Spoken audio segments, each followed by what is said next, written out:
Hello everybody, welcome back to the Two Norries podcast. I'm your host James Ennard, joined by my good friend Timmy Lang. Hi everyone.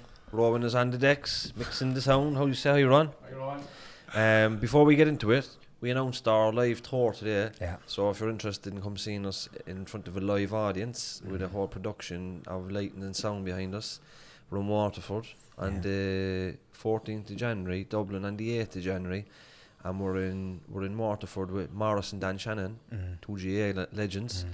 We're in Cork Opera House on the 12th of February with Pat Falvey, first man up Everest from Orrery Road. Both peaks of the year, he went up both sides, both left and right side of Everest. He was the first man to accomplish that. And he's been all over the world, Amazonian tribes, African tribes, North Pole, South Pole, and he's a public speaker and an inspiration speaker. He also has an amazing story as well in terms of, you remember the families from the... And he came through a massive ordeal in terms of his construction business failing. And all right, but we leave that. We keep that. You don't need to buy tickets to me around. But we've so look, buy the tickets on the website, and we see you all there. So this week James is buying everyone a free drink as well. I just said I get that out. a glass of water. But this week, TD Thomas Gould is in the studio. How are you, Thomas? Good, James. To me. It's great to have you here. For the people that don't know you, do you want to tell us a little bit about where you're from and what it was like growing up?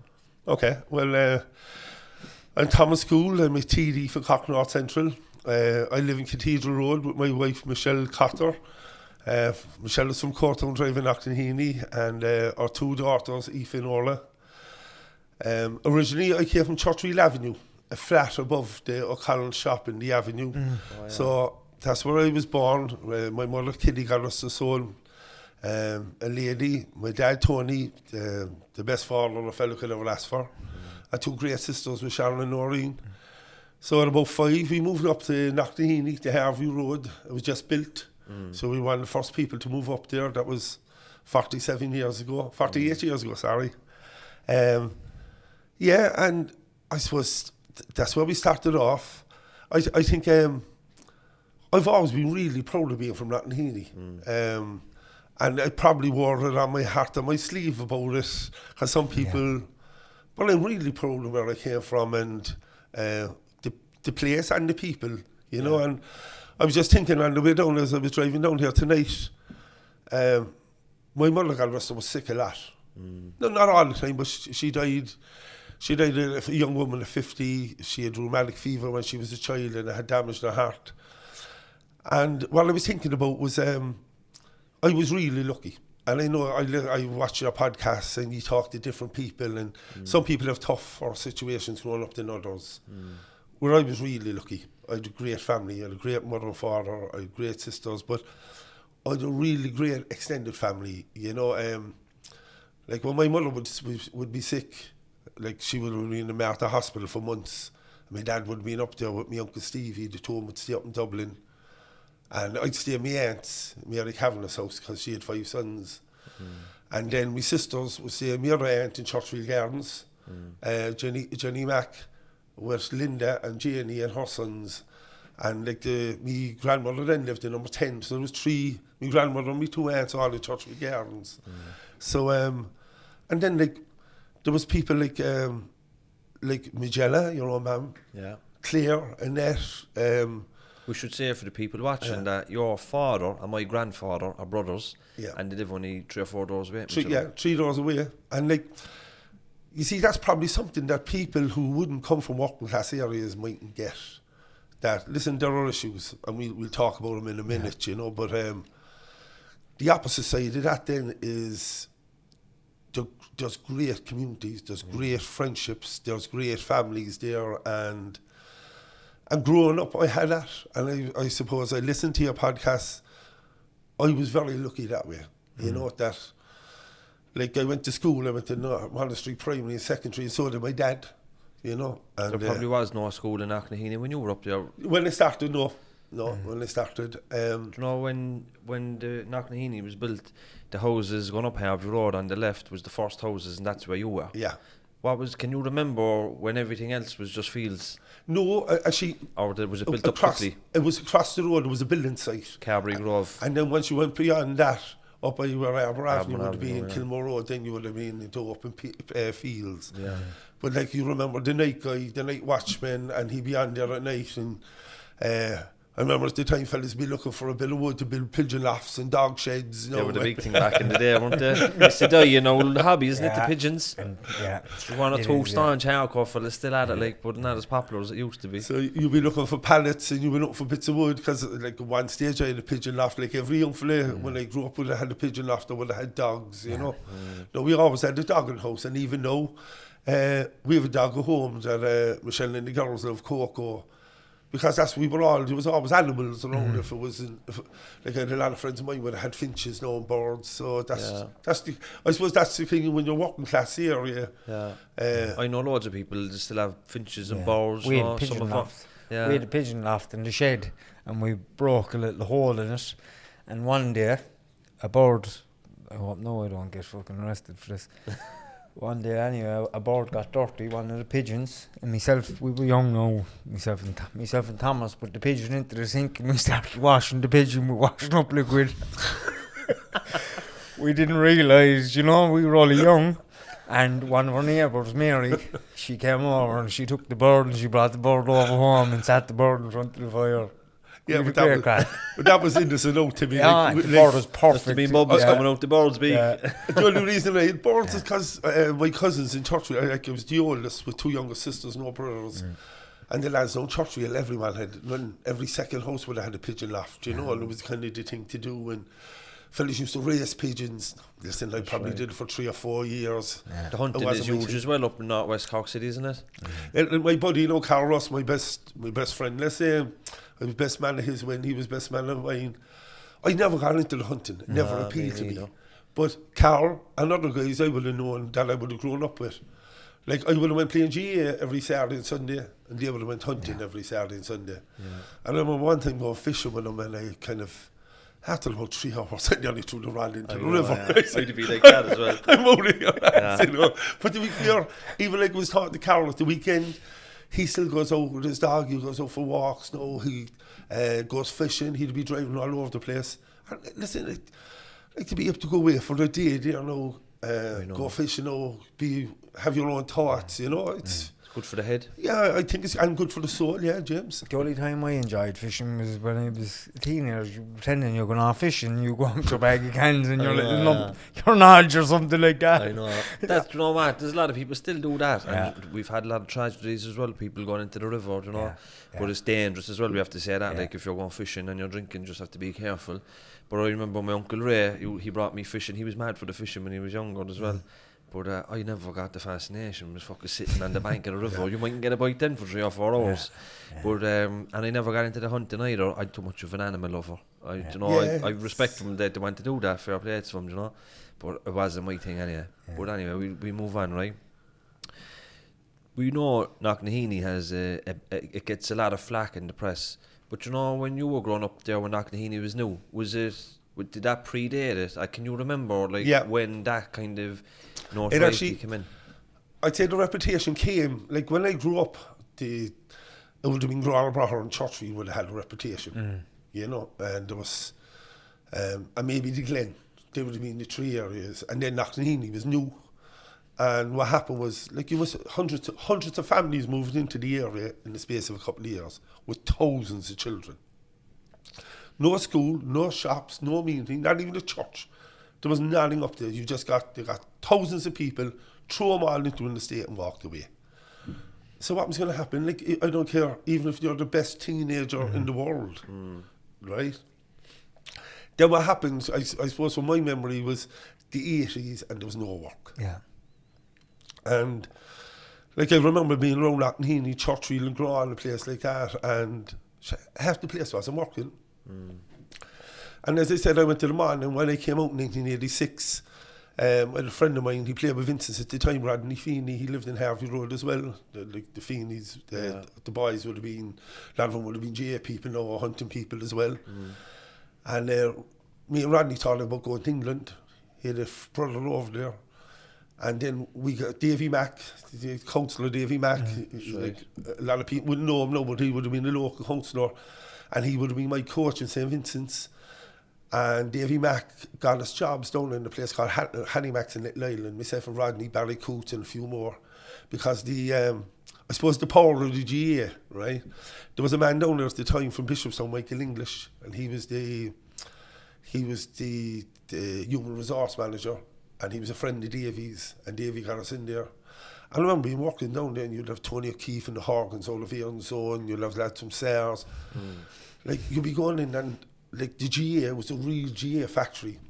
So it was brilliant. We were down there, we were working, we had good money. Like, you think 1986, I had £165 after tax and stamp. I used to give £5 to the guy who dropped me up and down. I used to give my mother Kitty, got us to 80, and I used to have 80. Yes, that was good 80. Money back then, Tom. To me. Jeez, you got 20 points. You would have got 20 points back then for 10 I'd say. Every weekend we were out. It was unbelievable. But what happened, that closed after 18 months. The tax-free ran out and they headed off to Singapore. And then I was here with Rodney and other lads in the club, because half the club wasn't working, and Rodney said we go to America. And I remember, I think it was around this time for 21st birthdays, and I was thinking of going. And I love Ireland. I love where I'm from. I love my family. I would have loved to go on for a while and had a look around, but I decided to stay. And Rodney headed off. I think he was about 22, and that's 31 years ago. He married, happily married, over their kids in America, comes home every couple of years to see the family. That could have been me. Yeah. And like, there was a lot more like Rodney. You would Ken Ray from Harvey Road, Ken us over Toronto. My own brother-in-law, Barry Cotter, is over in Australia. Like Peter Daniel is Australia, Anthony Fenton. The amount of people that left Knocknaheeny. And I suppose in the 80s, when I was around, it was really bad. And then what happened was, like, when fellas had nothing to do, they started stealing cars. And joyriding was the big thing at the time. And like, why Knocknaheeny was really unlucky is was Kilmore Road. From John F. Conley Road, which would be the entrance into Churchville Industrial Estate, up to Apple Computers, I think is 1 mile of a straight road all the way up and down. Fellas had robbed cars all over Cork. And like, back then it was called Opel Road, because Opel was the car of choice at the time. And Opel, Bubble Cadet, and the GT, and all these different cars. And fellas used to be taken up, and then they'd come down Harbourview Road, cross Churchville Avenue, or to swing down some Valley Drive. And so every day, when people listen to radio stations or picking up the Echo, they were reading about the chases in Knocknaheeny. But a lot of people were chasing them out from Knocknaheeny or all. But because that road was there, Kilmore Road was there, and Opel Road, that started off with the stigma around Knocknaheeny. And to be honest, what I mean now, that was 30 years ago, right? More than 35 years ago, and that stigma's still there. Because like, that would have happened when I was in school, let's say when I was 14 or 15, 81, 82, 83. Now, if you ever watch Reading in the Years and you see the queues outside the American Embassy in Dublin for people trying to go to the States, and on just a slightly different note, and I won't go into it too much, that's what sometimes I'm very disappointed with Irish people when they talk about refugees and immigrants coming into our country. I know, it doesn't make sense, does it? There's a lot of people short memories. Like, my dad went to England in the 50s, like a lot of Irishmen, to go over and to make some money and to send money home. And then in the 80s, a lot of Irish people had to go around the world. And we're lucky. Even in the last recession? Yeah. Oh yeah, in the last recession, the amount of people we lost, especially from Knocknaheeny and Vincent's, to go over to Australia and America. And like, that's why you see, when people come here, I don't begrudge anyone, because there, for the grace of God, could go any of us. I know. They say there's 50 million Irish Americans in America. No. That's probably a conservative estimate. Yeah. That's it, There was I think it was 2012, St. Pat's won the League of Ireland, and the top goal scorer was Anto Flood. And at the end of the season, he had to emigrate to Australia because he had to go back on the social welfare at the end of the season. That's madness, isn't it? Yeah. And I suppose, when you think of Knocknaheeny, then, unfortunately, the stigma is still there. It is, but even when we were growing up, like, there's an expectation on you, or not an expectation, but when you go outside the area, people look at you and think like, oh, he's from Knocknaheeny, you know, he's going to be into violence, he's going to be into joyriding. They think like that just because that's where you're from, that there's an expectation. I always give the example of going to Funderland. you'd be getting off the bus and all the man heads would be waiting for you. Look, you know, thinking that you want to fight and all this, because it was the number 2 bus, you know, and with Knocknaheeny man kind of had a rivalry. But sure, all we wanted to do was go on the waltzers. We didn't want no fight. Do you know what I mean? Because you're from up here, you're expected to be tough. To be fair, that's a man. They didn't want one either. They were just looking at these fellas getting off the bus, and the reputation then preceded us. Yeah. And the really sad part of that is that's still around now. And it actually happens when sometimes, not all the time, when, like I'm the chairman of St. Vincent Football Club, and I'm involved with the Camogie, I'm the development officer, and Michelle still plays and she coaches, and she's involved with the Cork teams and coaching as well, and Aoife and Orla plays, so we love it. We love the GA, and like we're up the field now, normally let's say 3 or 4 nights a week. Michelle is training a couple of nights, the girls are training, we go up as a family, and that way we're very lucky, you know. But we go to matches. I was on a match there, I'd say maybe September, and halfway through the match, this young fella from the opposition team showed that you're only a bunch of, and the names and the descriptions. This is a 15-year-old boy. Because we were winning the match, we were playing great hurling, but this child, he didn't learn that. He didn't come up with that of his own mind. That's stuff he's listened to at home or around his community, about our community. And it's not just happening with us, because I talk to people in other GA clubs, on the north side specifically, and they get it as well. They do, yeah. And the thing about it, we probably get it the worst because where we're from. And it's really heartbreaking sometimes because like we're all GA people, we're all volunteers, we're playing the game we love, it's an Irish game, we're really proud of hurling and football and camogie and ladies football, and like, and I remember Michelle, my wife, went to a county board meeting one time. It was maybe 6 or 7 years ago. There was one really bad incident at a match, and Michelle would roll in a very detailed letter of what had happened, and someone turned around to her inside the board and they said, you should be well used to it. What a comment to make. And Michelle made a point, and she said, yeah, I am. And she said, and I always got on with it, but now I have 2 children playing, and my children shouldn't have to face that kind of discrimination and that kind of, what's the word I look for? Like, it's hate as well, like. Yeah. But you know, the thing is, it's not just children either. It is adults giving it from the sideline too, to innocent children that like have nothing got to do with any history of Knocknaheeny or any criminality or drugs or anything. They're just innocent children playing camogie or GA, but then they could get abuse from grown men and women on the sideline. And the thing about it, James, you see it, and it's not just in there. Like you see there what happens in racism and sexist and people with who are anti-gay. You know, you see, you read stories about what some of the LGBTQI community go through, and some colour people go through, the racism, the hatred there, as you said. You know, like I love Ireland. I love, I especially Cork. Yeah, especially Cork, and especially the north side of Cork, as Tommy Taylor would say, right? Like I live in Cathedral Road. Me and Michelle, when we got married, we could have bought a house anywhere. We bought a house as close to Knocknaheeny as we could get, and that was Cathedral Road. And that's one of the other big drawbacks about the community is, if you want to buy a house and you're from Knocknaheeny or Churchill and Legrand, you have to leave. Because there's no private houses up there. Most of the houses are either council or they were bought by people who lived in it, who are council tenants themselves, and they're living in them. So what we're seeing now, we're heading out Whitechurch direction now. You know what I mean, James? And it's a disaster. It's a disaster for the community in Knocknaheeny and surrounding areas, because successful people have to move out. And listen, there's nothing wrong with coming social housing. And my dad still lives in Knocknaheeny, right? Now he owns his own house, but it was a social housing. You came from it, that's who we were. And like some people, they look at people on social housing, they look down on them, or they think, you know, for a freebie. Like, I bought my own house. My 2 sisters built their own houses. My dad bought his house in the end. My dad had to give up work for years because my mother was sick and he had to raise 3 kids. You know, that was life.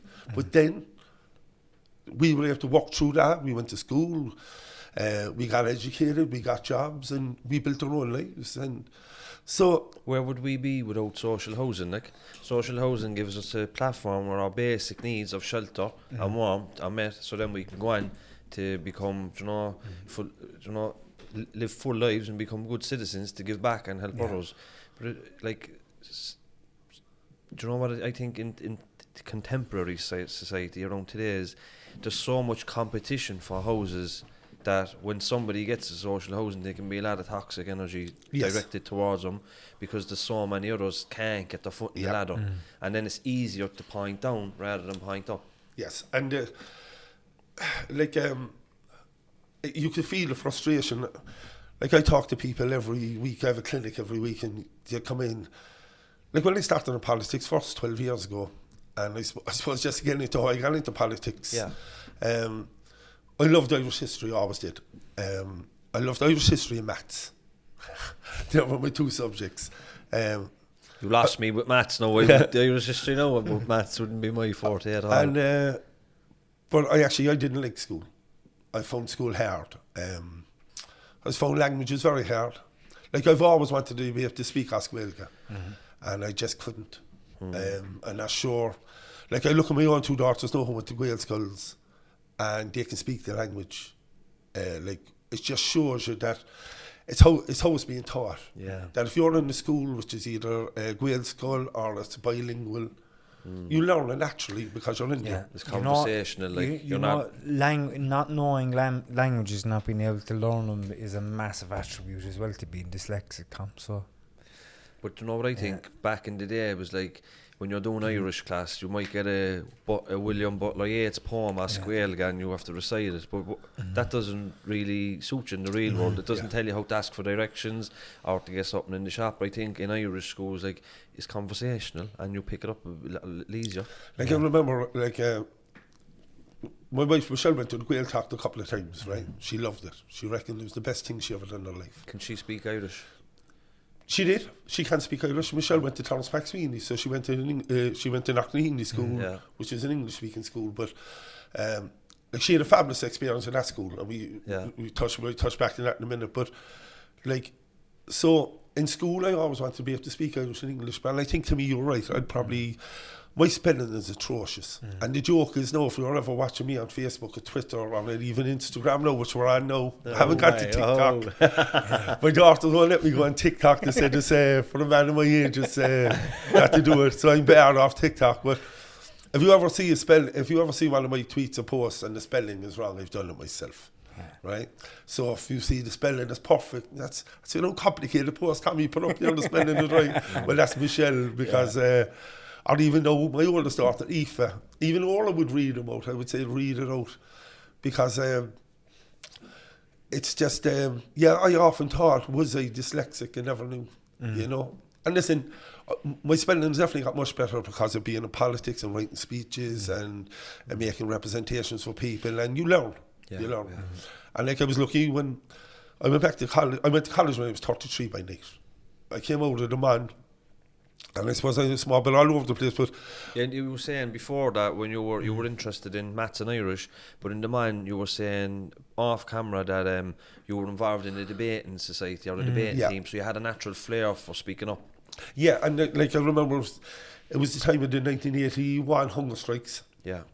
And there was a big debate in the school, and I was there, and I suppose I was debating about the armed struggle and about the hunger strikes and what it meant and what they were trying to achieve by not being, I suppose they were fighting against being criminalised. Margaret Thatcher was trying to make them criminals, and they were political prisoners, they were freedom fighters. And I remember debating that in the Mann Hall, and that kind of started. And in 1981, there was as the year of the hunger strike, Morlaid Farr stood as the Sinn Féin H Block Armagh prison candidate in Cork North Central, and I was only I was 13, and I remember I was asked to go over a few leaflets because being in Sinn Féin that time was certainly not a popular thing to be involved with, you know. And I was 13, you know, and people knew, I suppose that I was Republican minded as a 13-year-old. Was that through your mama or dad or both? No, actually what happened was, my mother's uncle had died in the War of Independence, and my mother used to tell the story how he was shot. The tans, black and tans shot him, and that he couldn't go to a hospital because they were waiting at the hospitals. And he died of sepsis after being shot in the leg, blood poisoning, and killed him. So, on my mother's side of the family, that was there. And then my dad would have been a carpenter. My dad's brothers were carpenters, my grandfather was a carpenter. And they would have been the Labour Party. And back then, the Labour Party would have been kind of in the lines of James Connolly, which had been Republican Labour Party, you know. So you had unions and Republicans on one side, and then you had Republicans and freedom fighters on the other side.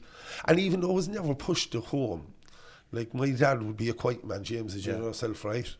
So it was never something we talked about, but you know it was there. And then when I was involved in Vincent's is a very Republican GA club. Do you want to tell us the history and background of Vincent's? Yeah, that's very interesting. I suppose just to finish off with the school, the politics. So what happened then was, it was your mum, Claire, Annette, out dropping leaflets in 1981, kind of started me down. Probably rode a mile and went down anyway, but that certainly put me down there with Mairead Farrell. And a number of years later, Mairead Farrell was murdered in Gibraltar in 1988 with Daniel McCann and Sean Savage. And the SAS ambushed them, and they were unarmed and they shot him dead. And that's why I always think of Mairead Farrell. And I'm actually up in the Dáil with her niece, Mairead Farrell as well, who's from Galway. And I just think of her all the time. So you were very impressionable around a very heightened point of Irish history. You might remember at the time, when anyone from the north side, there was black flags hanging from every second pole, and they were hanging on people's windows. Whether people know or not, the north side, especially working class areas, were very strong Republican areas. Now, she didn't get a huge vote, but that time then it was owned by Fianna Fáil, Fine Gael. So that kind of started me down. And then what happened, I think I switched off to Vincent's for a while then, because I started playing Davy Mack got me involved with Vincent's. My dad isn't a Pearshig man, all the Goulds were Pearshig, right? Where's the Goulds originally from? Barry's Place in Cathedral Road. It's actually right across the road from where I live, just down the next terrace. Brian is still down there. That's Uncle Brian. And what happened was I had an Uncle Ger, who they say was the first Pearshig man to play with Cork. There's a lovely photograph. Like anyone from Pearshig now who's watching this won't believe this, but if you go into my dad's house on Harvey Road in Knocknaheeny, one of the first photographs you'll see is a Pearshig, the Uncle Ger Gould in a Pearshig jersey with all the cups. And it was the King of the Ash taken over from Pearshig, I don't know, maybe 50 or 60 years ago. Maybe. And in Hannah Barnes, there's a photograph of my grandfather playing for Temple United. They won a cup in 1956 or something. Is that Francie, is it? Yeah. You see, Francie, my dad's other brother then was, Francie was good at everything. And what happened was Francie went to the soccer, and that time there was a ban. If you went playing soccer, you couldn't play GA, even though Francie did both. But he preferred the soccer, and from all accounts, he was a beautiful player. He was meant to be a great player, Temple United. And then you had Christy, my dad's other brother, God rest his soul. He played in the first Pearshig team to win the junior hurling county in. Someone on Pearshig knows going to kill me if I get this wrong, but I think it was 1946. Pearshig won the junior hurling county, and I had an uncle on the team on goal. And then you have my Uncle Brian, who was involved with Father Callens. And remember Father Callens? And then, and I know now we're going off, but from the GA, you had teams like St. Anthony's and St. Anne's. There was unbelievable GA people. And then on my other side, my mother's family, you had my grandfather's name was Thomas McCarthy, and he played hurling with these teams, and he played my Uncle Mikey Mack, John Mack. There were some great hurlers there, and my Uncle Stevie Mack then. So, there was a fierce tradition of GA. So I started playing with Vincent's, and I loved it. I loved hurling. And the football is handy. Kind of a hurler, yeah? Yeah, I was a big, strong guy. I was in full forward or centre forward. And but you see, the thing about it is, that's the one thing about the GA, that I was only a very average player, but you could still play. And that's the one thing that's kind of going out the GA now. It's becoming it's becoming really elitist. The standards are really high. That I don't know if I was 25 now, would I get a game? Because it's just like the physical fitness of the guys is phenomenal. Like, it's like, to be fair to them now, like I remember when I played every Saturday night or Sunday night after the match, you go for a few pints. Most of the guys I meet now in the club in Vincent's, most of them actually don't even drink. Yeah. Their physique is fabulous, their attitude towards training, their diet, it's gone really professional for an amateur game. Yeah. But that's what I love playing hurling football, and like I travel all over. I remember going up to Spiddle years ago to play hurling matches, and then Vincent's used to virtually every year or every second year go up the north, and we would have been in Crossmaglen, in Keady, in Kilkeel, and what would happen then, there was always a strong bond with the club and with different clubs in the north, and like back then our president would have been Tristona Barra, and he would have been a famous Republican in the north side from Blarney Street. Never drank, never smoked. He was one of the people who helped set up the Crawlerbrook Credit Union. His wife would have been she would have been an Irish storyteller. You know, the whole family would have been steeped. And then you would have had the O'Neills, like the O'Sheas and Vincent's. Like Vincent's was actually a very small club. It was about a half a dozen families made it up. You were saying it was made up in the High House. Yeah, Blarney Street. The High House pub in Blarney Street. And like the club was named after Sunday's Church, St. Vincent's, and it was founded in 1943. And actually last Monday, there was the 100th anniversary of the death of Tig Barry. And without going into it too much, Tig Barry wrote the first book on hurling. He came from Blarney Street. He set up a hurling club called Sunday's and he set up the first camogie club in Cork. Cool. He was a trade unionist, he was a playwright, he wrote, he was a referee, and he was killed 100 years ago in Ballykindler in County Down. He was shot by a British soldier, one shot. And reports are that he had the biggest funeral. His funeral was as big, if not bigger, than Thomas Gould and Thomas Gould. Yeah. And in recognition of that, Vincent's called on the 14 team Tig Barry. Isn't there a Tig Barry Road? There is. Up by Apple? Yeah. And we used to call on the 13 team Roger Ryan after a famous Vincent's guy who tragically died, who was a Republican.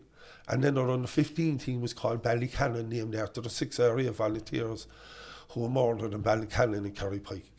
So like the history, the tradition, like a lot of people might realise that if you go down Blarney Street across the road from Sunday's School, you have a plaque in the wall to Dennis Spriggs, who was shot there. I'm living on Spriggs Road now, sure. Yeah, and then you have Spriggs Road after him. But then if you go up Dublin Hill, on the right hand side you'll see the Celtic cross to the Laney brothers, Cornelius and Jeremiah. From the GA club is named and after. And then the GA club is named after it. You were telling us that they ambushed the Black and Tans coming out of Collins's barracks. Out in St. Luke's.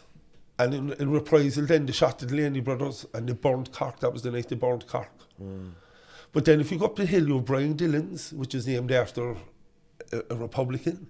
And then if you go down the hill to the Glen, there's a black in the Glen jersey, you know, the Glen Leicester County final yesterday, Sunday. And when I look at the Glen jersey, I love it, because you see the black, and the Glen club put that in there to commemorate 1916. And then if you go up the hill to the Pearshig, they don't have any thumb in their jersey, they have the red hand of Ulster, less the thumb.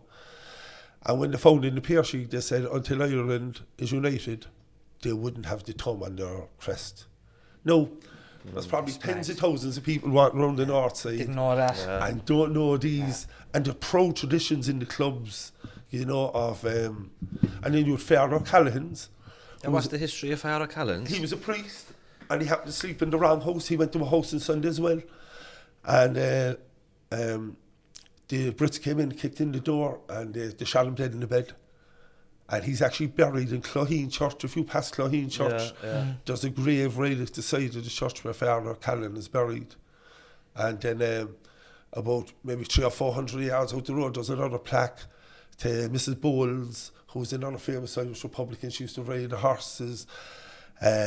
She was a great humanitarian, and so there's great history there. And even didn't Thomas McCurtain live on Blackpool, Joel Griffith Street, was it, or Thomas Davis Street, or one of them, you know, that's where he was raided, or was that where he was killed? It was actually where the Daybreak shop is now. Yeah. Right above it, there's a plaque. Across the road from the church. Across the road from the church. And on the other side of the church then, Great William O'Brien Street, there's a monument to Thomas McCurtain. So, and you think of it, Thomas McCurtain went to the man, and Terence Maximilian went to the man, and Tyke Barry went to the man, the history. Like, last week, the man celebrated 210 years as of the history. I think I spotted a photograph of you there, James, actually, you know what I mean? I smiling there, as you say, but 210 years. And if you went back 20 years ago, they wouldn't have photographs of him to me, you know. I know. Or even 10, I said, Tom. That's what I was laughing at, but I was thinking then, my imagination ran when I seen that. So they had up photographs of notable students. Yeah. So I was thinking, you know, if we ever had a school reunion, I want to sit at the table with John Creedon, Terence McSweeney and Neil Tobin. And you'd have a right mix there, wouldn't you? But like when you look at the Man website and look at the people who went to the school, from artists to sports people to politicians. Jonathan Rhys-Myers and everything. Yeah, like it was... Some history there, wasn't there? Some history, yeah. And when you think of it... Patrick Horgan. And listen, yeah.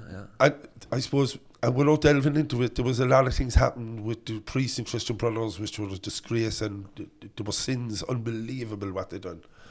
But then there was a lot of good priests and Christian Brothers when I grew up and went through the Man, because the Man was free education 210 years ago, when you couldn't get educated, especially if you were a nationalist or a Catholic, when there was no education there. And that's what the Christian Brothers and the Edmund Rice Trust brought in.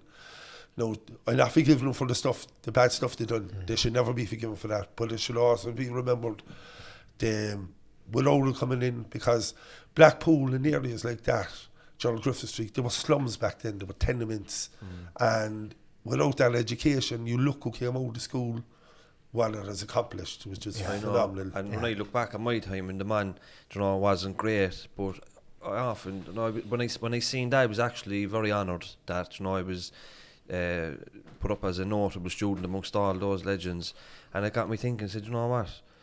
The school is 210 years old. The amount of history attached to it, it's bigger than any principal or any management or any teacher or any student. And, you know, to even come through it, and it has such a place in the north side, you know, on the top of the hill there, and, you know, it was just a big honour, you know, to come through that and to be noted. But you're talking about slums there, do you know, do you know the entrance to the Shandon Court Hotel was the Maldron now? Yes. Well, if you go to the gate, if you look across, there's a lane there. They must be the smallest houses I ever seen in my life. Yeah. That's when you're going right up towards the fucking crane and the old Butter Exchange. You know, when you're walking around there, you would just imagine the history of what it was like there 200 years ago. But you know what that history is now, and it's like, that was owned by James Daly and Sons, and they're the people who built the Shaky Bridge and gave it to Cork. Daly Bridge, yeah. And they used to have the Butter Exchange. They used to, at one stage, it was the biggest butter exchange in the world. They used to ship for the English Army and the British government. They used to ship butter all over the world. And a lot of those houses that you described, and if you go up to Dominic Street, they were actually built for workers. Oh, was it? Because I suppose when you go forward to modern times, one of the last things, they were also big into Tanora, which is like, if you're not from Cork, people won't say, get Tanora. It's like a little red lemonade in the Cork style. And that was another Cork thing that came out of that area, and the James Daly's and Son, and the history, like the Butter Exchange, and there's a plaque on the wall then to a woman from Blarney Street who went to America, and she led the unions over there. I can't think of her name now. It's just, but right above the Maldron. Was she in the running for the bridge to be named after, and she lost out to Mary Ellams? She was one of them. And the story was, she went over she lost her family in America, her husband, her kids, and then she went fighting for the unions. Yeah. And there's actually a great festival that the Shandon Street Community Association run every year. Yeah. They bring in guest speakers, and they talk about, I suppose, human rights and union rights and stuff like that. That's right, but you know, when the Mary Ellams Bridge, there was a vote to see who they'd name the bridge after, and it was Mary Ellams, and that lady you're speaking about there, but obviously Mary Ellams won it. But it would have been great to have an outsider, considering where the bridge is coming from, that kind of general area. Yeah, but it was great, it was a woman. It was great, it was a woman now as well, and like... Jamie. We'll ask Rowan there to figure it out there for us, get that lady's name. Famous trade unionist famous from Shannon Street direction. But look, we'll go back on track, Tommy. Yeah. You finished the man. What happened then? Okay, I finished the man. We're working in Halifax Island. Then was out of work. Then was doing kind of odd jobs, building size, bits and shops, bits and pieces. And I suppose it ties back into the North Man. Then again, I went for the job in Don Dairy's, Knocknaheeny, which is on the up Dublin Hill on the way to Kerrypike. And there was a man, Oliver. He was the kind of the teacher. And he was the teacher in the man that would help you with your what's the word I'm looking for? Work experience and that. Yeah, and kind of career guidance. Yeah. And Ali Cullen, and he rang up the guy who was doing the interview, and he said, "Listen, Tommy's a good guy. Give him a chance." No, listen, I had a checkered career in school. You know, I skirted the edges. I did me leaving cert. I wasn't great leaving cert. My mother had asked me when I was 15 or 16 would I do that for her, and I done it. And so I got a leaving cert. I passed it, and then it was through help from the North Man that I got a job in Don Dairy's Knocknaheeny. And I worked there for 15 years. And I suppose there's an lorry coming from the heart of Knocknaheeny to go on the way out to Carrick-Navarre. That's actually one of the one things I got a great respect for farmers and for people living in the country. Because as city people, we don't understand how much work they put into their farms. It's not a 39-hour week or a 40 or a 50-hour week, and you see them up all times in the night and weekends. Like, I remember I was clocking out there on Saturday evening, I was going home to have me shower, and I was heading into town, you know. These, and that's the one thing. And that's the one thing in life, I think the more experiences you have in life gives you a better chance of having the right opinions, and because the more people you meet and the more sides of stories you see, you get a better understanding. And I was lucky. So I worked there for 15 years, and then I worked in Churchfield for a logistics company, actually who originally James Daly's. They were originally down, and then they moved up to Churchfield, and they were bought by a few different companies over the years. And I was a logistics man. I started off, like when I started off in Don Dairy's, I was loading trucks at 3 o'clock in the morning. And it was the best education I ever got, loading crates of milks, and cartons of milk onto trucks. It was tough going. And what it does, it gives you appreciate things then in life. Because if you're up working 6 days, we used to work 6 mornings, 3 o'clock in the morning, we go in 2 o'clock some mornings. Like I used to get 1 day off every Christmas. And you ask anyone who's in the milk trade now, that's the way it was. You got 1 night off. And then they said, listen, this is no life for a single man. So you know what I mean? So a friend of mine there, Dave Ray, was doing a course in CIT, and he said, I'm doing a business studies course, why don't you come out with me? And we headed out, and I never looked back. And when I think of it, like, I know it's MTU now, but I had a fabulous experience in CIT. And I actually nearly gave up after 6 months, because it was our first round of tests. And I was so insecure about my spelling that I remember going up to a guy, Paul Moynihan, who was the head of the course, and there was another guy, John Myler, the Coxine hurling manager. And I was ashamed. I was ashamed of my spelling. And he said, well, it's not an English test. We want to see that you understand what business studies is, what we're talking, that you can explain it. And I did the cert, and I did the diploma. I actually haven't finished my bachelor. I have 4 of the 6 done. I just ran out of time. And it's something I look forward to doing, because, like, no one in our family had gone to 3rd level. My sister Sharon was the first person in my family, and she went back as a mature student. Like, we all went to work. That's just the way it was. So to get an opportunity to go back, and that's why I'm really, like, I've had a couple of meetings with and emails and conversations with the MTU now, CIT back then, and UCC, because I believe that there's campuses on the north side, right, that young people can see it and they say, I want to go to college, I want to study. And it's like what you see with, I see my wife there now in relation to girls in sport. Yeah. If you can't see it, you can't be it. True. And that's why I think that's... So I had a great experience in the CIT, and... How did you end up getting into politics then, like full-time, as your job? Actually, what happened, it was... the party was looking for someone to run in Cork North Central, and Sinn Féin hadn't won the seat there for 90 years. Fucking hell. I remember talking with Mick Nugent, who's a legend. So I swear to God, the man... he's a brilliant guy. He's a brilliant and a good friend. Yeah. And Mick said, would you have a go off it? And I did. And it was funny, like you look at elections, I got to see because no one else was left. What year was this now? 2009. Yeah. But I didn't get enough votes to win the seat. The only reason I got the seat... Transfers, and everyone else got eliminated. I just happened to stay ahead, one ahead. And it shows, it was actually a very good thing to happen to me because you respect the vote. The vote's a really powerful thing, and everyone counts. And sometimes you meet people who don't vote. Now listen, you want everyone to vote for you, but I just want everyone to vote because there was too many men and women give up their lives for Irish freedom and for Irish people to have a right to choose who they have. And then once I got into it in 2009, I just love it because I think I said to you before about my mother, God rest her, she was very sick one time in hospital, out the old regional hospital, which is the CUH now. And the matron gave my dad a train ticket to bring my mother to the Martha Hospital in Dublin to see an orthopedic, see a heart surgeon. And my dad is a quiet man. He went home and he thought about it. And the following day he went out to the nurse or the matron. He said, my wife is seriously ill and you give me one train ticket. How's she supposed to go to Dublin?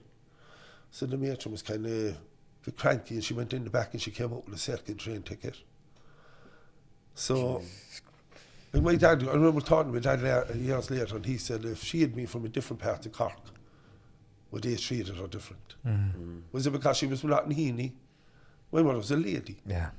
Right? And my dad always felt that inequality, that it's an Irish society. And in the end, he gave back the 2 tickets, and my Uncle Stevie drove her to Dublin. He said, we don't want nothing for me, we don't want nothing for nothing.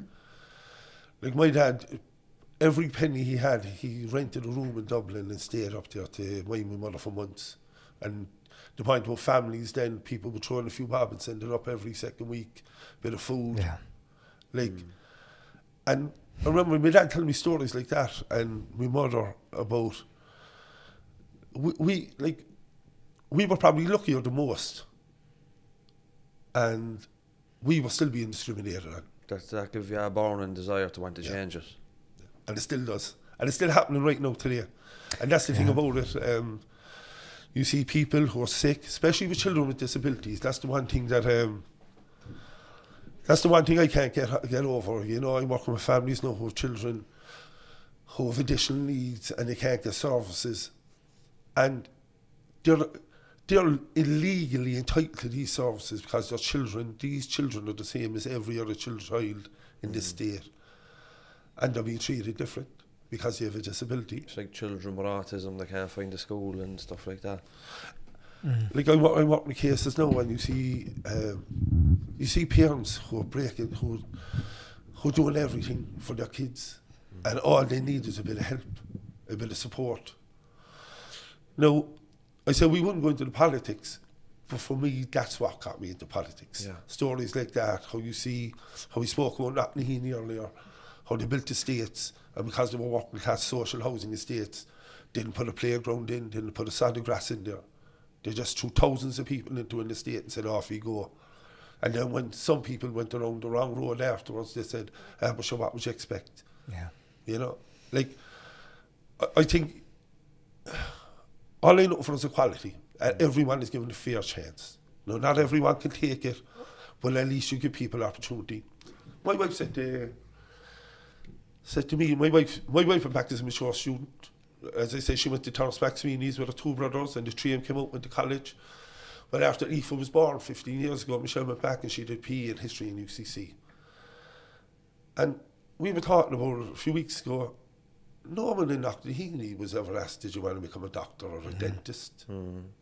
If you go to 3rd level, they were telling you do arts. Yeah. you know. That was the most you would amount to, like. Yeah.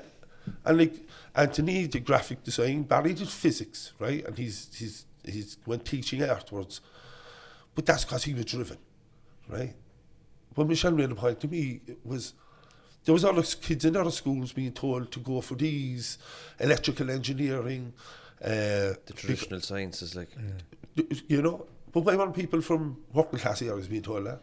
Now people might say, Tommy, you're non-stop about that. Because if you look at the statistics, it shows you. Lawyers, solicitors, doctors, vast majority of them are coming, their parents or their family or their socio-economic background sends them there. And you're going to working class estates, right? You have carpenters, plumbers, masons. Nothing wrong with it, because all my family were carpenters. But there should be an equal choice. Yeah. And I suppose that's why you got me into politics. And I love it. Yeah. I love Irish politics. I would watch and read about politics all over the world and history, because I think that's the one thing that's the one thing, if you read and you learn about what went wrong in other countries and what went right, it kind of gives you a chance to hopefully make the right decisions when you get an opportunity. You're the first TD from Knocknaheeny. Do you want to tell us a little bit about that, what it was like to be elected in, and you know the pride that it must have given you? Yeah, it was and like to go from Knocknaheeny not having, or North Central not having, Sinn Féin not having a seat for 90 years, to then being elected as a TD, you know, that transformation. Yeah, it's a bit surreal, because you're up in Dublin, or you're going to places and they're saying Deputy Gould or Dr. Doyle Gould. Like, I'm Tommy Gould. Now, people know up in the posters as Thomas Gould, and the reason for that is my mother, who used to always criticise anyone who'd call me anything but Thomas. So when I ran for politics, I put that on all my posters and all my literature in memory of my mother. Yeah. You know? But anyone up in Knocknaheeny or Vincent's or Farnby or wherever you go, they call me Tommy. Yeah. And I remember being up in the Dáil with my family the first day going in there, and it was unbelievable that a fella from Knocknaheeny, that no one had done it before, and to be honest, no one had a chance. Like, how many people from Knocknaheeny ever ran for the Dáil? The only one I know about was Davy Mack, God rest him, and that's because Fianna Fáil, that's because he didn't get the nomination and he had to run as an independent. But outside of Davy, I never knew anyone else from Knocknaheeny would run. Tony Fitzgerald run for the Dáil. Only at the same time as me. Yeah. So up to that, we were breaking new ground. And then to get elected, do you know what's really, it gives me real pride, is that there was people in Montanati or Sundaswell or Glanmire or Tower and Blarney or Dunamore voted for me. Like, they're voting for a fella from Knocknaheeny. That's outside your stronghold, like. Yes. And that's why that's one of the reasons I think we have a great country, that there are really a lot of good people. The vast majority of people will give someone a chance. They don't care where you come from. And that's I suppose the other people that I'm really honoured that they gave me this opportunity. And it's really humbling when you look at people. You all expect your own to vote for you, you know, and like Michelle, we used to be writing speeches, and Sharon and Oreen and Claire and Magella, we used to be out knocking at doors, and then you had Jason Daly and Cullum and Ian and the boys up Poles and Lenny, and like, I tell you, I was very lucky, because I see other politicians and political parties pay people to put their stuff up, where I have friends and family and just ordinary people. I remember you going up to Whitechurch. Yeah. I remember giving Kevin Gould 20 posters for Whitechurch. You know, Kevin said, can they do anything? He's up the walls now, he's running teams, he's playing himself with kids. I said, could you put up a few posters for me? And that happened. Like you have Gary Flynn there now and John O'Callaghan. Like, that man must have walked 1,000,000 miles for Sinn Féin and for me. Yeah. I'm not joking, like, people, every week he's out, and has been for years, and sometimes people look at him and they say, God, he's out doing leaflets, right? But who wants to do it? And it mightn't be, some people might think that's the most important job, but a fella like him who's on the ground, who's meeting you and meeting you every day, and And people know there's a local guy there, and if there's a like, he'd often ring me and he'd say, James said X, will you look into that? There's a problem there. Because you have local people on the ground who'd ring you up. Yeah. So yeah, it's a big transition though from going from a city councillor to the Dáil. And what sometimes you forget about when you speak on television, like I'm looking at, like I've always looked for the council meetings to be recorded, but in hindsight, no. I was probably better off at the time, to me, you know, because I was probably a lot freer in the way I spoke. Well, now when national media is watching you, you have to be on the ball. On the ball, yeah. And it's very unforgiving if you're not, and that's why I try to be. I try to do. I try to know what I'm talking about. I try to do a lot of research. You'd be nervous when you're dressing the Dáil. Is there a lot of pressure comes with it? Because you've some politicians that they've been in there for years. Their fathers have been in there. There's dynasties. You think of the Covenys and all them, like that. They're brought up and bred in it, and they're so comfortable in that space. And I look at Micheál Martin's a great talker, and he looks very comfortable. Mary Lou's brilliant as well, never phased. But I wonder, like, you know, for people that is new to him, do they be nervous following in the likes of Mary Lou or Micheál? Well, I know some TDs are. I don't. And actually, sometimes it would probably be better if I was a little. Because when I speak in the Dáil, I don't think of the cameras. I normally speak to it, whether it's the Taoiseach or the Tánaiste or the Minister. I speak to that person. And it's with passion too, because it's true to what you're about. And then what happens, you forget about everything else that goes on.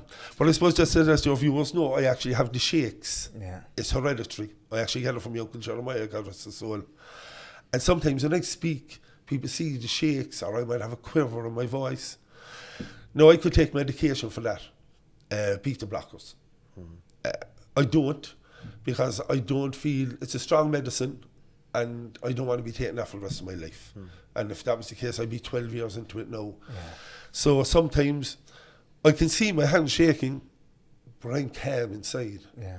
So, and I actually love speaking in the Dáil. The problem, because of COVID and the restrictions, and there's time restrictions now, it hasn't been like a normal Dáil. So we haven't, like, there's loads of things I want to challenge. Like, there's issues going on in the area represent that I want to fight for in the Dáil. I want to see people saying, because I don't want to be one of these politicians, people saying, oh, so we elected him, we never saw him again. I know.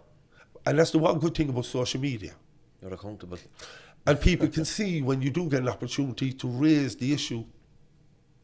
No, not everyone might follow you, but you might say to me, you never raised that issue, and I'd say, check my Facebook page or check my Twitter account, and you'll see it's up there. Yeah. So, what about your current role in Sinn Féin is around, you're the spokesperson for Sinn Féin around drug use, recovery and stuff like that. But your own family's been affected by that. Yeah. Well, are you okay to talk about that? Yeah. Like, I suppose I'm addiction recovery and well-being. Yeah. And that's our remit here too. Yeah. And listen, can I tell you, I thought I knew a lot. You know, I thought I knew, because of where we're from, because we had friends and had family members. I didn't. It's the more I get into it now, the more people who are in recovery, or people who are in addiction, or people who are providing services, either for people in addiction or for people in recovery, that you see. I did a focus group there. I did a policy there, an all-island strategy and a charter of rights for people in recovery. And we did a focus group, and came along the focus group. It was brilliant. You're talking to people who are in recovery.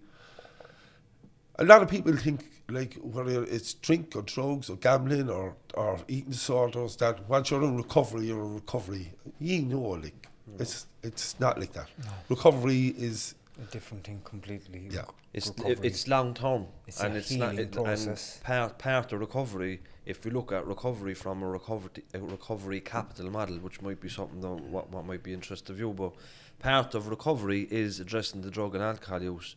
But the other part of it then is social capital, you know, having connections with people, you know, cultural capital, being given opportunities to try new things, and that's where people come up against blocks. Like, let's say if you look at, I work in drug and alcohol services now, you try to address the drug and alcohol use, but it's fruitless if they don't know where they're going to be sleeping tomorrow night. 100%. Do you know what I mean? Yeah. And if they don't have a job, or if they can't get access to their kids, or if they don't have something to do when they come home from work. That's one of the great things about sport and about the arts. I have an uncle, Stevie Mack, and Stevie must be in the A, maybe over 40 years.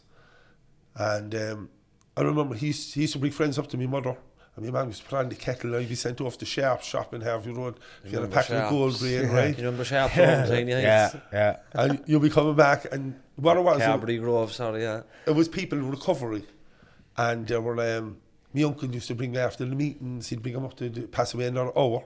You talk about social... And it was given something to do, and I remember I'd be talking about them.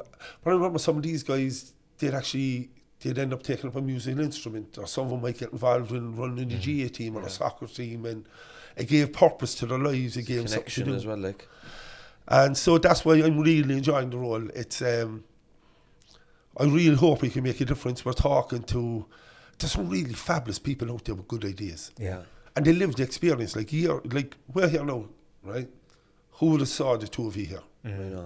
You couldn't, I tell now to me, James, you couldn't imagine how successful the two of you have become talking about the issue that nearly killed both of you. Yeah.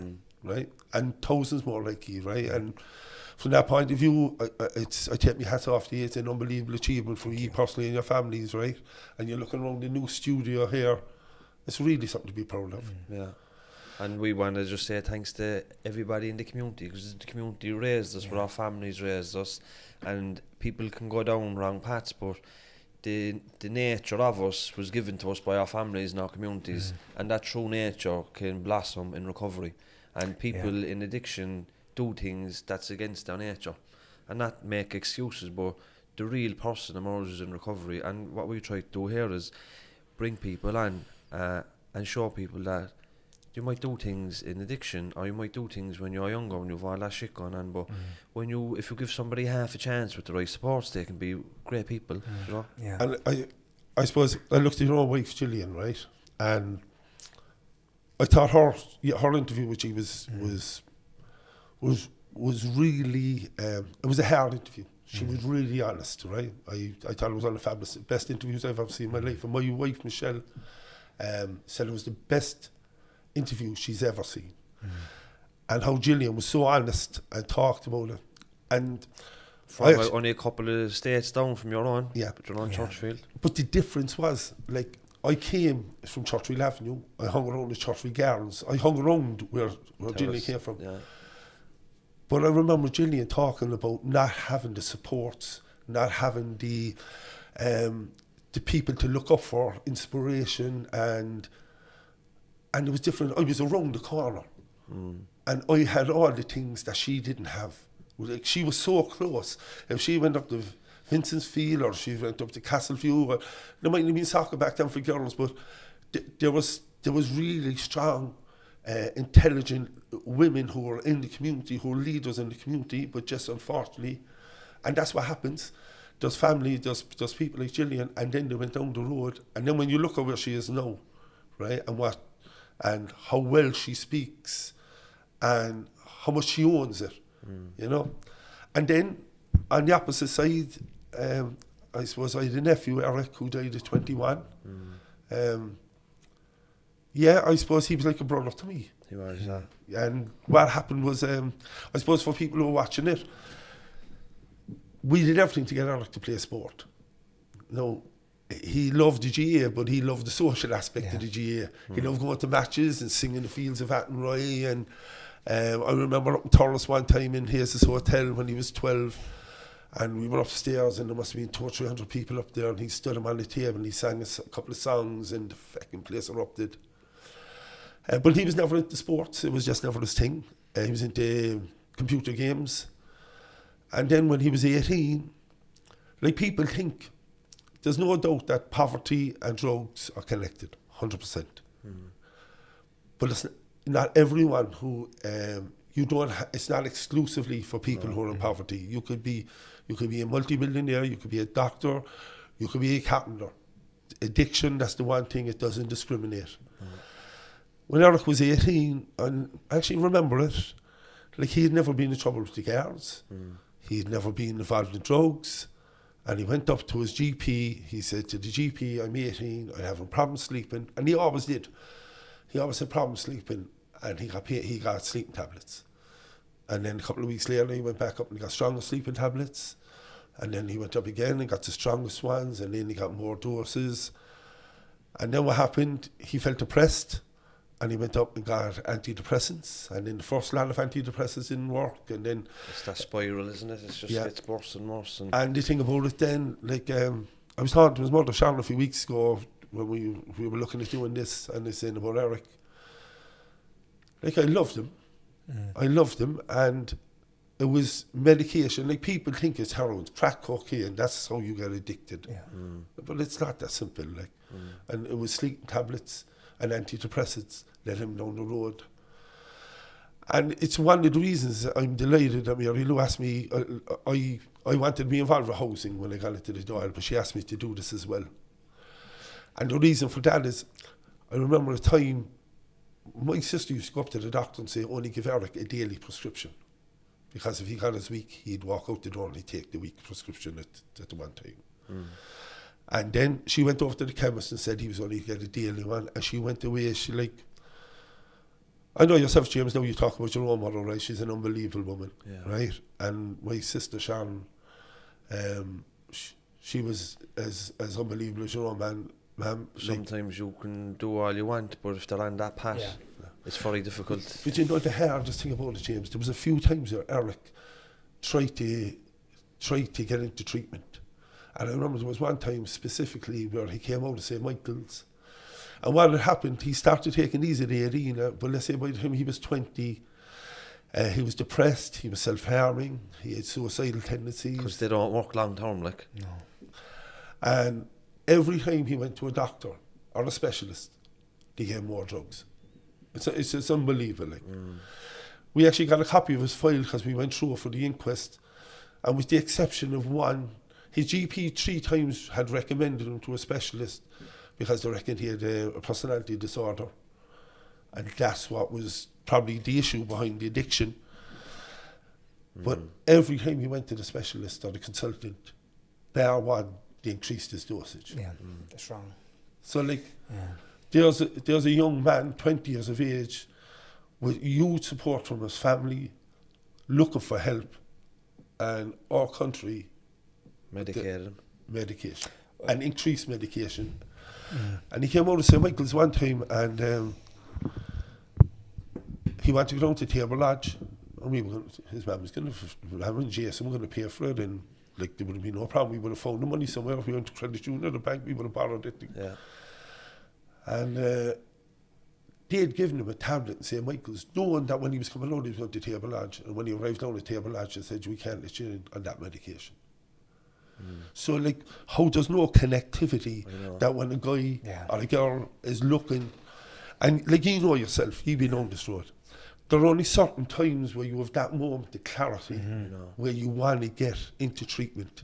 And if you miss them, and that's one of the big problems I have at the moment, you're waiting 6 months to get into treatment. You're not, you might be in that frame of mind tomorrow, not in 6 months' time. Plus if you're living a life of chaotic drug use, like you mightn't even last the 6 months. But another thing to it then as well is if you're around people and your norm is that chaotic drug use, and you're somebody that wants to get help, and you're being told by a doctor or a treatment centre that you can't get in for 6 months, and you still have to go back to this environment. It's very disheartening. You've no chance. You've no Kill choice. your motivation. And the thing, I suppose, for Eric, and what happened at the very end, like it's an unbelievable tragedy.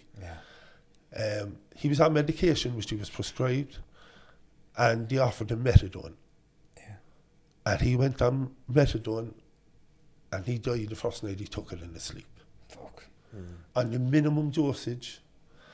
Do you know the thing with methadone? And I was, like, my main drug of choice was benzos. I don't know if you remember the doctor on Cathedral Road, infamous, right?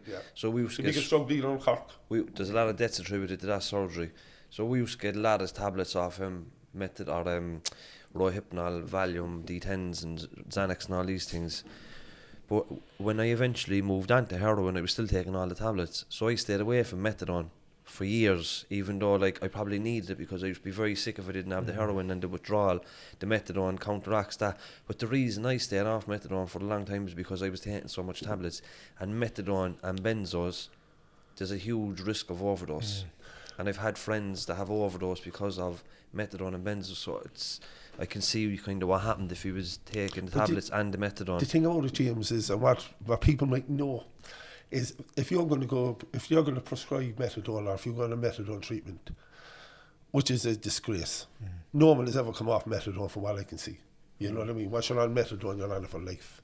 Like, that's not a treatment. Like, it might be a treatment for some people. There have to be an exit plan. There has to be a plan, right? Even if it's 20 years down the road, you know what I mean? And maybe a person just needs it to stabilise.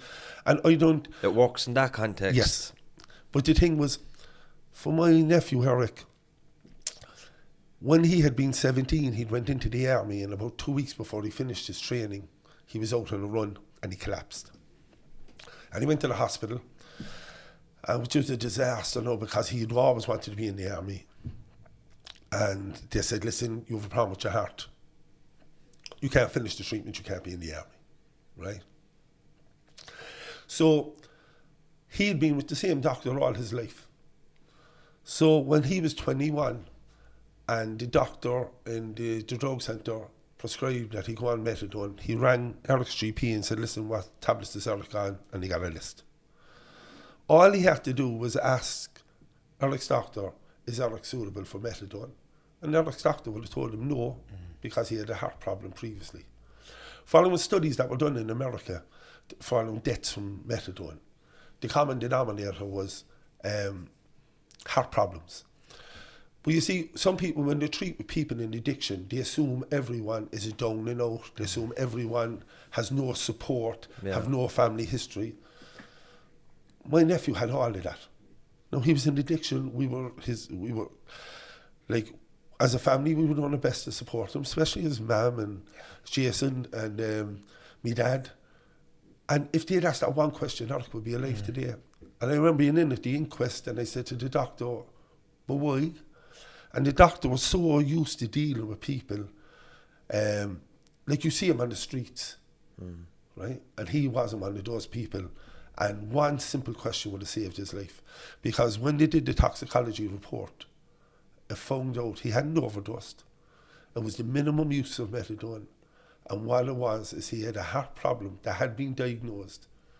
And the prescriber of the methadone didn't know about it. Yeah. And I actually asked, and I remember talking to David Lane, who's involved with the Drugs Task Force in Knocknaheeny, and I remember saying to David, if we can't bring Eric back, but what we can do, what you might do, and what the drug doctors who are prescribing methadone will do, is make sure you ask the question, have you any history of heart problems in your family, or ask your doctor, are you suitable for methadone? Because if we can only save some other family going through what we went through, because, like, like I heard your own stories, right, about how you nearly died yourself.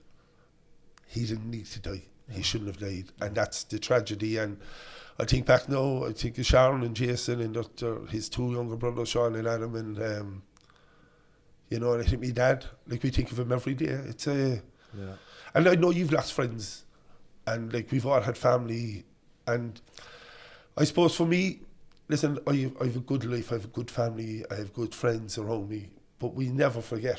No. Because we've had other family members who've died. And the thing about it is, you could be, that's just not because you're from Knocknaheeny, that's just because addiction is addiction. And it's every family has it, every single family. But it's just, we have a lot of stories like that up in where we're from as well. Like, do you know what I mean? There's a lot of families affected by, mental health and addiction. So I just want to say, hi to everybody that's been affected by that, and I hope everybody as well. And if they need to seek support, they can contact us and we'll sign and go to the website. There's links on the website as well. Yeah. And I suppose just in that, the people who might be watching it, I suppose this podcast is after changing a lot of things for me. If you want to get an education in addiction and recovery and the stories, for families, because I remember, like, I would have been a smart guy. I would have been knowing what was happening on the streets. My family would have, like, we didn't have a podcast like that out there now, out back then, you know, and that's why the work you're doing in that for people, because a lot of people are lost. Even though the smart, intelligent people, trying to deal with addiction is really hard. So that's why I would say to anyone who's watching this, or if you have a friend or a family member or someone who's looking for advice, certainly watch the shows, contact you or contact me, because there are good people out there who want to help. If people wanted to contact you, where can they reach you? Well, I have an office in Shannon Street. If you Google me, you check my name, my mobile number will come up. My mobile, like I left my mobile number on the internet. A lot of people said to me when you became a TD, take it down. I never turn my phone off. It's on 24 hours a day, 7 days a week. Because if someone needs help, I'm not sure we can fix everything, but we'll do our best. And we have an office in Shannon Street. We have Ken Weldon and Dee and Mick Nugent is in there. Like we have a lot of people who'll help in any way we can. And what we do is we might be able to do it, but we might know services that can do it, or supports that are there, and that's or my job then is to get that person to where the help is. Exactly. Yeah. It's been a pleasure, Thomas. Thank you, James. Thomas. Thank you. Thank you. To me, appreciate it. Thank you. Thanks for coming on. Thanks, Ron, and thanks to everybody that watches the podcast, listens and supports us, and we'll see you on next week. Thank you. Remarkble. Slán. Slán, lads.